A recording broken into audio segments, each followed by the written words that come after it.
प्राणी की मृत्यु या अंत को लाने वाले देवता यम हैं। यमलोक के स्वामी होने के कारण ये यमराज कहलाए।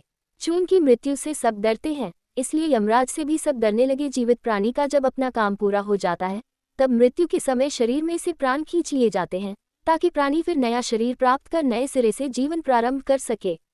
यमराज सूर्य के पुत्र हैं और उनकी माता का नाम संज्ञा है। उनका वाहन भैंसा और संदेशवाहक पक्षी कबूतर, उल्लू और कौवा भी माना जाता है। उनका अचूक हथियार गदा है। यमराज अपने हाथ के कालसूत्र या कालपाश की बदौलत जीव के शरीर से प्राण निकाल लेते हैं। यमपुरी यमराज की नगरी है, जिसके 2 महाभयंकर 4 आंखों वाले कुत्ते पहरेदार हैं। यमराज अपने सिंहासन पर न्यायमूर्ति की तरह बैठकर विचार भवन कालीची में मृतात्माओं को एक एक कर बुलवाते हैं, जहां चित्रगुप्त सब प्राणियों की बही खोलकर लेखा जोखा प्रस्तुत करते हैं। कर्मों को ध्यान में रखकर यमराज अपना फैसला देते हैं, क्योंकि वे जीवों के शुभाशुभ कर्मों के निर्णायक हैं।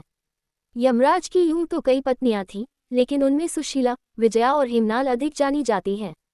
उनके पुत्रों में धर्मराज युधिष्ठिर को सभी जानते हैं। न्याय के पक्ष में फैसला देने के गुणों के कारण ही यमराज और युधिष्ठिर जगत में धर्मराज के नाम से जाने जाते हैं। यम द्वितीया के अवसर पर जिस दिन भाई बहन का त्योहार भैया दूज मनाया जाता है, यम और यमुना की पूजा का विधान बनाया गया है। उल्लेखनीय है कि यमुना नदी को यमराज की बहन माना जाता है। भौमवारी चतुर्दशी को यमतीर्थ के दर्शन कर सब पापों से छुटकारा मिल जाए, उसके लिए प्राचीन काल में यमराज ने यमतीर्थ में संकटाघात कठोर तपस्या करके भक्तों को सिद्धि प्रदान करने वाले यमेश्वर और यमादित्य मंदिरों की स्थापना की थी। यम द्वितीया को यहाँ मेला लगता है। इन मंदिरों को प्रणाम करने वाले एवं यमतीर्थ में स्नान करने वाले मनुष्यों को नारकीय यातनाओं को न तो भोगना पड़ता है और न ही यमलोक देखना पड़ता है।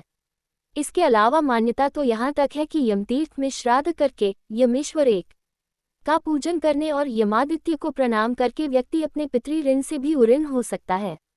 श्राद्धम कृत्वा यमे तीर्थे पूजयित्वा यमेश्वरम यमादित्यम नमस्कृत्य पितृनाम ऋणो भवेत्। दीपावली से पूर्व दिन यमदीप देकर तथा दूसरे पर्वों पर यमराज की आराधना करके मनुष्य उनकी कृपा प्राप्त करने के उपाय करता है। पुराणों में ऐसा उल्लेख मिलता है कि किसी समय मांडव ऋषि ने कुपित होकर यमराज को मनुष्य के रूप में जन्म लेने का शाप दिया।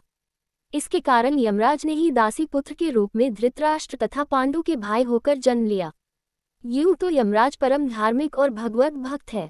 मनुष्य जन्म लेकर भी वे भगवान के परम भक्त तथा धर्मपरायण ही बने रहे।